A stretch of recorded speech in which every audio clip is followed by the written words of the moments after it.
I've been asked to record some short studies on Bible passages, so I'm going to try and put one out week by week. This week I'm using one of the lectionary readings for this coming Sunday.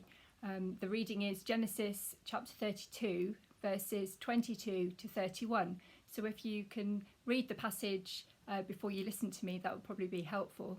If you like hearing my studies and my weekly reflections, please subscribe to me on YouTube, because then you'll get the notifications regularly and it won't cost you anything. So here we are, Bible study on Genesis 32. Not all human relationships are easy. We don't get on with everyone we meet, and sometimes we even fall out with members of our own family. And there are times when we also struggle with ourselves, with who we are and who we want to be, with things we wish we hadn't done and things we would dearly love to do. This story of Jacob wrestling at Jabbok says something to us about the human struggle with God and our struggle with ourselves. Even in the middle of our struggles with God, with ourselves and with others, God's love and grace remain. Jacob believed that he was special, that he was better than his brother, and that he deserved what Esau was entitled to. So he felt entitled to take advantage of everyone around him. He tricked his father and his brother in order to get what he wanted, what he thought was due to him.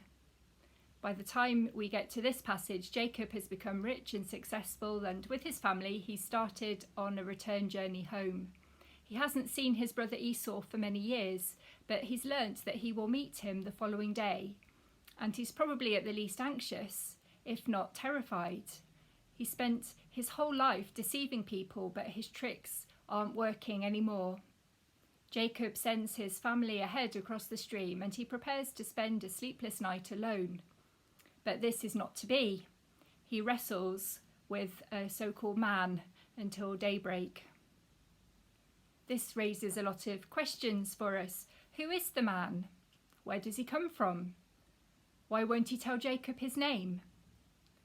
From where does he get the authority to bless and change Jacob's name? Why does Jacob's new name become the name of the special family of God, Israel? Why do they fight in the first place? Who starts it? It sounds as though the pair are fairly physically equally matched. They wrestle for a long time, and the man only gets away at the cost of giving Jacob a blessing. And actually, despite Jacob's apparent strength, he can't wrestle from the man the one thing he really wants, the man's name and the key to his identity. A couple of things stand out in particular. Firstly, Jacob's new name shows something of his character. The name Israel comes from the verb Sarah, which means to strive or to fight. Jacob, Israel, is a fighter. He fights to get his father's blessing. He fights to get the wife he wants. He is persistent. He's used to struggle. Secondly, Jacob clearly sees the man he wrestles as God, or at least a representative of God. We don't know why. The text only says that he wrestles a man. People have suggested that it might be because the man seems to display superhuman strength. But this doesn't really work as an argument, because Jacob is quite a match for him. It's also been suggested that it might be because of the manner of the blessing that's given to Jacob at daybreak. But if we look earlier in Genesis to the story of Isaac's blessing of Jacob, that blessing seems to be much more detailed and much more wordy. So perhaps the answer lies in the new name. Who else but God would have known Jacob well enough to call him Israel? Who else would have been so bold as to call him fighter with God? Who else would have blessed a fighter with God, with the implication being that they have a special and continuing and perhaps fiery relationship? In this wrestling match, it seems that God holds up a mirror to Jacob. In it, Jacob sees his past. He sees himself as flawed and sinful. He knows how he has deceived his brother and his father. And he knows he didn't part from his father-in-law on good terms either. But in it, he also sees the face of God. He acknowledges this in naming the place Peniel, the face of God. Jacob shows us the connection between our understanding of ourselves as we really are and our recognition of God as God truly is. And in this we see what lies at the heart of the gospel. Jacob learns that God knows exactly who he is, but loves him and accepts him anyway.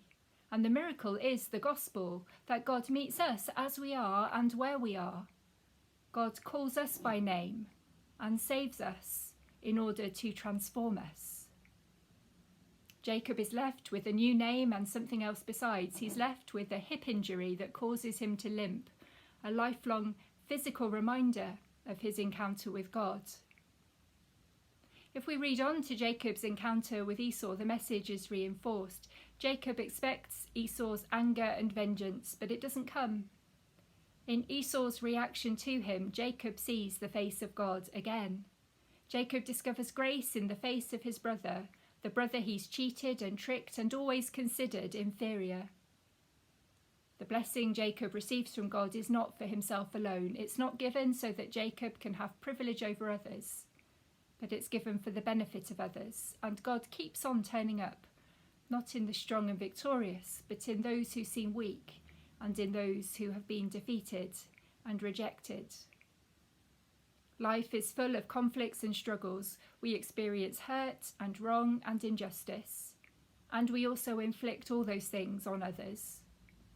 But God knows us intimately and exactly as we are, and God still accepts us and loves us. We're left with a challenge too. Can we be people who reflect the face of God? And are we open to see the face of God in others, even in the faces of rivals and enemies? If you'd like to think about this a bit more, there's some questions that you might want to consider. So you could read Jacob's full story from Genesis chapter 25, verse 19, and imagine yourself in his position. In what ways can you identify with him? And what makes you feel different to him? Think of any times in your life when you've struggled with people or situations. How have things been resolved? When have you encountered the face of God in a situation of struggle and difficulty? Are there any lifelong reminders you carry of that encounter with God? When have you seen the face of God in someone you have considered difficult, problematic, or even an enemy?